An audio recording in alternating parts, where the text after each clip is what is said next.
இந்த ரசமலாய் வீட்டில் செஞ்சிட்டோம் நம்ம.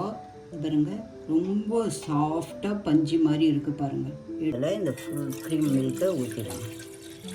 ஃபுல் க்ரீம் மில்க்கு இதில் வினிகரை ஊற்ற போகிறோம். நல்லா திரியணும்.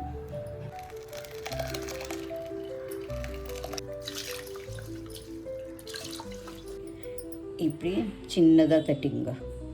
எடுத்து இது ஒன்று ஒன்றா மெதுவாக போடணும்.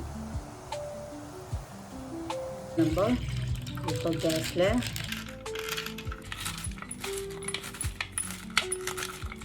கொஞ்சமாக ஏலக்காய் இதில் இப்போ ஒன்று ஒன்றா போடணும்.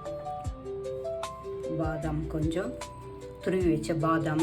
பெரிய ஸ்வீட் ஸ்டாலில் போனீங்கன்னா இது ரொம்ப அதிக ரேட்டுக்கு விற்கும் இந்த ரசமலாய். ஆனால் நம்ம வீட்டில் இருக்கிற பாலை வச்சு டேஸ்டியான ரசமலாய் நம்ம இப்போ எப்படி பண்ணுறதுன்னு காமிச்சோம் உங்களுக்கு. நீங்களும் வீட்டில் இதை டேஸ்ட் பண்ணி சாப்பிட்டு பாருங்கள்.